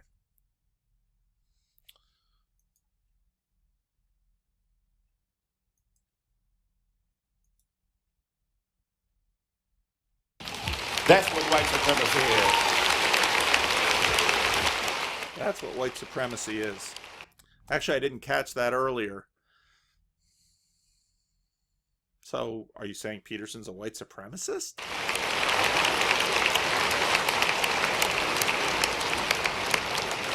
Thank you, Michael. Stephen, you're up. We're going to put 6 minutes on the clock, and please start.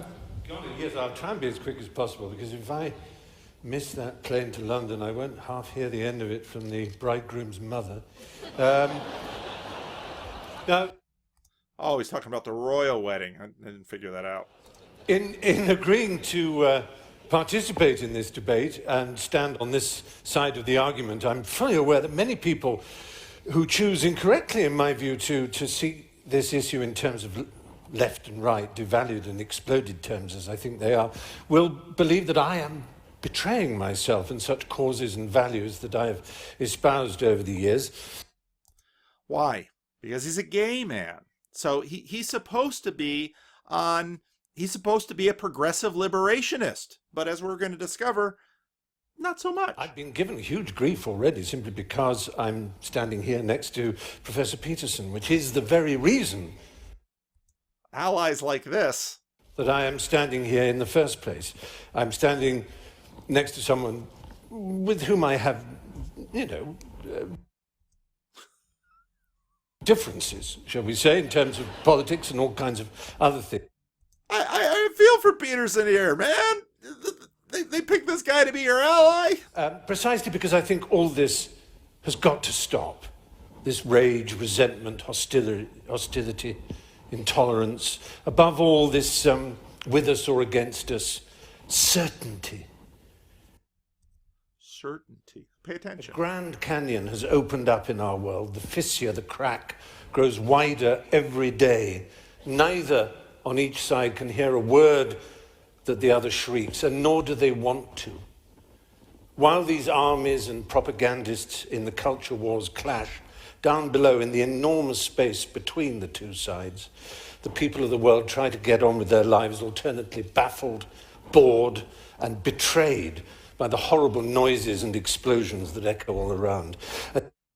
Okay, there's now pay attention to the way he's painting the world.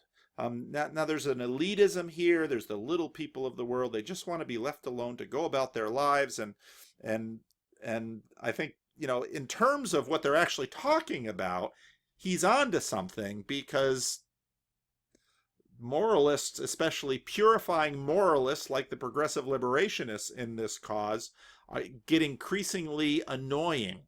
And that's basically what's been happening in the cultures. It's time for this toxic, binary, zero-sum This guy's a brilliant communicator. A toxic, binary. These are terms we usually associate with the left. Now he's employing them from the con side. This is brilliant. He's articulate. Now, have I just insulted him? No. He's articulate. Have I said this because he's white? No. He's articulate. This is a brilliant communicator. I think Dyson is a brilliant communicator. I've got issues with some of Dyson's content, and I've also got issues with how he uses words and the way he's bringing the church into this. madness to stop before we destroy ourselves. Peterson didn't get any applause lines. Dyson got some. Fry will get the most. Nail my colours to the mast before I get any further in this. It's only polite to give you a sense of where I come from. All my adult life, I have been what you might call a lefty, a soft lefty, a liberal of the most hand-wringing milksop, milk-toast variety. Not a burning man, the barricade socialist, not even really a progressive worth the name. Now, in some ways, he's giving a sermon here too, and he's giving it from the podium. But he's not, he's playing his own shtick here, and he's pretty good at it. On marches, but I've never quite dared wave placards or banners. Am I a loathed member of that band, an SJW? And he puts Dyson puts his paper down. He's not going to take any notes on this because he's not here for him. Now, a little bit later, he's going to appreciate the fact that Fry is scoring some points here, and so Dyson will come after him too. A social justice warrior. I don't think highly of social injustice, I have to say, but I character myself mostly as a social justice warrior. As a preacher, that's a brilliant move. Intellectual heroes growing up were Bertrand Russell and G.E. Moore, liberal thinkers, people like that, writers like E.M. Forster. I believed, and I think I still do believe, in the sanctity of human relations, of the primacy of the heart and friendship and love. Okay, now you're hearing his religion. Common interest. These are more personal, interior beliefs than they are political exterior convictions. We're getting into the realm of the sacred self. More a humanistic version of a religious impulse, I suppose. I trust in humanity. I believe in humanity. I think I do, despite all that has happened in the 40 years of my adulthood. I am soft, and I can easily be swept away by harder hearts and harder intellects. I'm sometimes surprised to be described as an activist, but over time I have energetically involved myself with what you might call causes. I grew up knowing that I was gay. Well, in fact, from the very first I knew I was gay. I remember when I was born looking up and saying, that's the last time I'm going up one of those.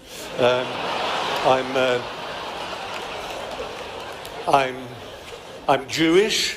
So I have a natural, obvious horror of racism. I want racism, misogyny, homophobia, transphobia, xenophobia, bullying, bigotry, intolerance of all humankinds to end. That's surely a given amongst all of us. The question is how such a golden aim is to be achieved. My ultimate objection to political... So in other words, he's saying that, he seems to be saying that his ends are in line with the pro side here. He's actually engaged in the debate very effectively. Correctness is not that it combines so much of what I have spent a lifetime loathing and opposing, preachiness, with great respect. Clever. This is where Dyson should start to get nervous. Piety, self-righteousness, heresy hunting, denunciation, shaming, assertion without evidence, accusation, inquisition, censoring. That's not why I'm incurring the wrath of my fellow liberals by standing on this side of the House. My real objection is that I don't think political correctness works. I want to get to the Golden Hill, but he's got a similar eschatology. I don't think that's the way to get there.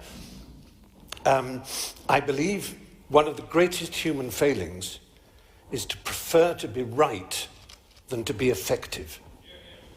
And political correctness is... Now that's, again, if you listen to this, map out his religion. Always obsessed with how right it is without thinking of how effective it might be.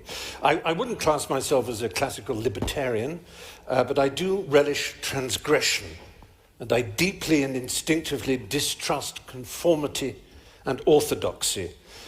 Progress is not achieved by preachers and guardians of morality, but, to paraphrase Yevgeny Zemyatin, by madmen, hermits, heretics, dreamers, rebels, and skeptics. Key phrase right here. He's laying it out for us. And applause. I may be wrong. And again, you've got to say that because of what you just finished saying. This evening, I really do think I may be wrong, but I'm prepared to entertain the possibility that political correctness will bring us more tolerance and a better world. But I'm not sure, and I would like this quotation from my hero Bertrand Russell to hover over the evening. One of the painful things about our time is that those who feel certainty are stupid, and those with any imagination and understanding are filled with doubt and indecision. Let doubt prevail. Very clever, very gifted. What is his religion? Fry is Loki. Fry is, in a sense, the sacred self. The personal is all that matters. If progressive liberation is useful, cool. But that's not what he's there for. Resist any larger systems. Skepticism. Fry's rhetoric will be able to resist Dyson's because Fry lays it out. You know, no church, no dogma, no preaching, none of this. leave me to myself, and don't get in the way of what I want. The heart wants what it wants. Fry is finally on no one's side but his own. Now, if you watch the Avengers or the Thor movies and you pay attention to Loki, Loki is the god of mischief. What does that mean? If Loki is on your team, he won't be for long. Now, you can't even be assured that Loki will do what is in his own self-interest for very long. He is that mischievous. He is that committed to chaos. Now Fry isn't committed to chaos. He wants to be left alone. He is, in a sense, the far end of the individualism. But now, and this is where the identitarian scheme falls apart for the progressive liberationists. How can they attack Fry? Well, they're going to have a hard time attacking Fry because Fry is part of one of these oppressed classes. Now, nobody on that stage is looking particularly oppressed. Of the four of them, my guess is that Michelle Goldberg probably has the least amount of money. Think about that. This is, that Stephen Fry basically taunts his relationship with the Queen. Fry is finally on no one's side but his own. Tribalism of chaos and convenience. He's Loki. He speaks for the religion of the sacred self. What is finally important is for me to express what is in my heart and for me to be able to follow my own lights and do what I believe. Now, he says he's not a libertarian, but he's not anything beyond what he is and what he imagines he should be. So he is, in a sense, poor Jordan Peterson has Loki on his side, and Loki will be doing Loki type things. He and Jordan Peterson have individualism together, but Stephen Fry is further out on the individualism. The moral of the story: a religious analysis can help you understand and anticipate. Look at the stupidities of Soviet Marxism and Nazi racism. You can make good arguments that it was their ideologies themselves that brought their downfall. Read Snyder's Bloodlands, which goes into the story of both Stalin and Hitler and the area between them in the early to middle parts, in the early part of the 20th century. It is an amazing book. It is a difficult book, but this is the difficulty that the progressive liberationists will finally have, which is that they can stay together as long as there is some supposed great evil. And so what brings them together on stage here is Jordan Peterson. But once they no longer have this combined evil to face, this is why progressive liberationists tend to continue to imagine that they have to keep the patriarchy alive to fight it. They have to keep a certain kind of racism around to fight it. Because once that enemy is gone, they will now turn on each other and their coalition will come apart and it'll be chaos. So this is the nature of that religious ethos. Truth is knowable, but challenging. There is something to reason, again, via C.S. Lewis. We are bad at it, again, via John Calvin and our noetic fall. If you don't own your own implicit religion, it will have you. And that's, in a sense, what we're seeing. What happens to Dyson when there's no longer the white man to push against? What happens to Goldberg when there's no longer the patriarchy to push against? They fundamentally are negative movements that draw their power from pushing against something else. And the reason you can see this is because they lack what it takes to actually build a cohesive whole. Women cannot live without men. And in a sense, you can find this all kinds of ways. Women often want the bad boys. Well, what is going on there? And women keep defecting from various waves of feminism. Once you no longer have the enemy, it falls apart. And that happens in both cases. And so what you have is that your progressive liberationism will never finally fully reach its eschatology because it's dependent on the enemy to actually hold itself together. And so what you have and what we have now, the more power these groups get, the less effective they become, because they draw their capacity and their effectiveness from the groups that they're pushing against. And, you know, you could say similar things, especially for Nazis and their war against the Jews. You know, what would they do once the Jews are gone? Well, then you move to another ethnic group to back, you know, to work against. What would the Soviet Union do if they didn't have capitalism to keep pushing against? These are basically negative groups that derive their power from what they push against.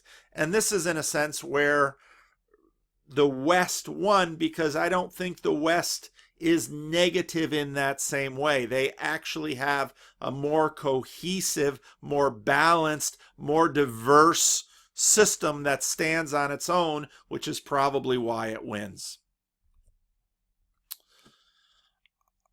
Now, what I think Peterson should do is, in fact, a better approach for him when he's talking to these groups would probably be to go underneath them. They say, patriarchy is bad. Oh no, it's worse than just that.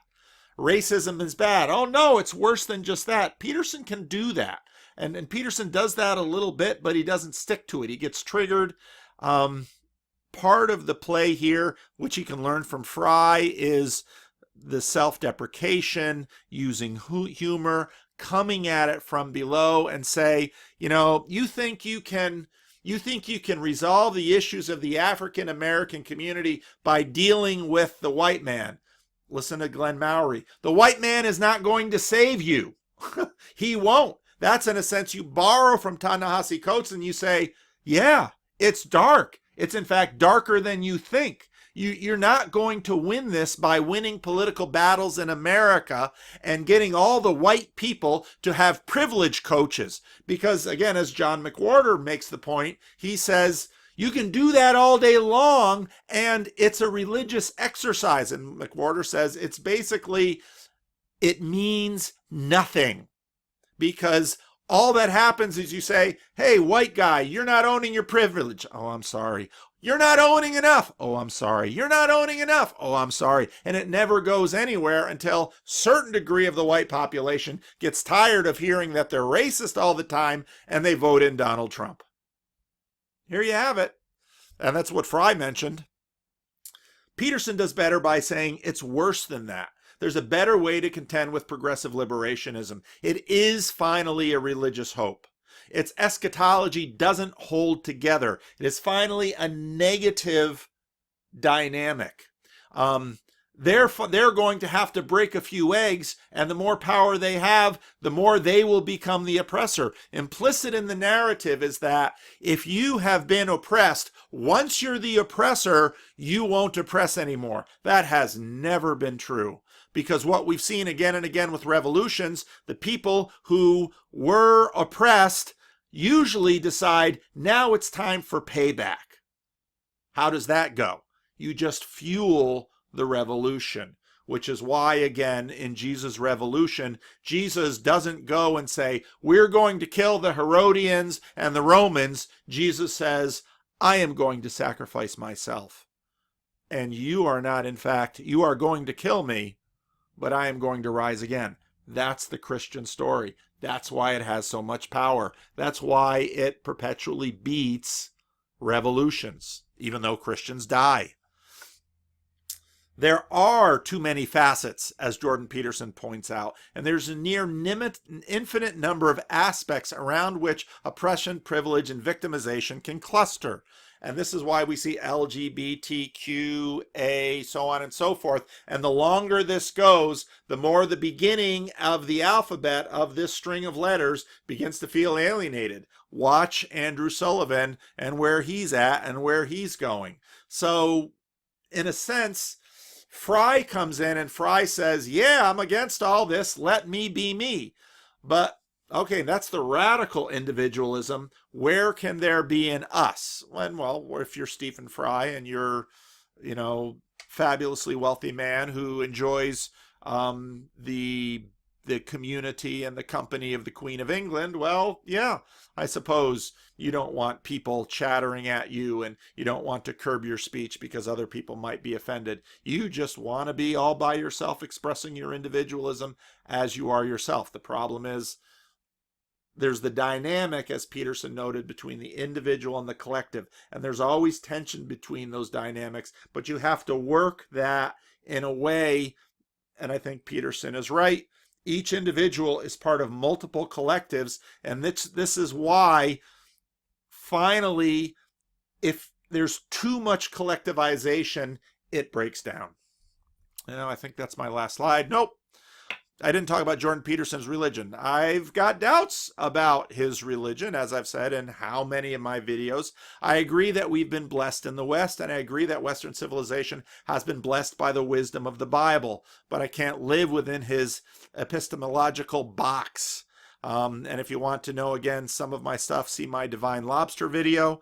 And I'm finally with Dostoevsky and the Resurrection, because what Peterson is pushing against are these utopian eschatologies on the left that whenever they arise, they get tyrannical. And I think Peterson is right on this because they don't have enough within them to compensate for the tyranny. And what we've actually seen in the West in the 20th century is, I think, some good movements that have said, hey, we have not treated women as they deserve to be treated. They should be given equal opportunity to men. Let's move that forward. And we have. We have not treated former slaves as they should have. Let's see if we can make this better. And we've done, I think, with respect to race relations, we've addressed the low-hanging fruit, but I don't hear Dyson giving any indication of anything solid and concrete that is actually going to move the ball forward for his own community. In a sense, what I see him doing is giving in sort of a white guilt minstrel show that, oh, call me a racist some more. Tell me about my privilege. Make me feel guiltier and guiltier. And as John McWhorter says, this does nothing. That the kind of white folks, Ta-Nehisi Coates is right on this. White folks are not going to fix the black problem. The problems in the black community. Does that mean white folks are without guilt? No. Does that mean that white folks don't have more to learn? No. What that does mean is that you can, as Glenn Loury says, you can keep waving the bloody shirt of racism and you will silence white people, but that's not going to do anything. And since the civil rights movement, not a lot has happened. In fact, a lot of the numbers are grim. And again, Glenn Loury, he's an economist. Have him look at those numbers. Now, he's more conservative politically than I am. I'm probably closer to McWhorter. But they're having a conversation. And this is a conversation we need to have. And what Dyson does here does not help us. And I think progressive liberationism is a Christian heresy. And I think the degree to which elements of the church are succumbing to this heresy, they will fall because it can't last, because it's fundamentally a negative religion. So this has probably gone on way too long. I got triggered in a few areas. It's been very rambly. I'll be surprised if anybody looks at it, but I'm going to post it. So here it comes.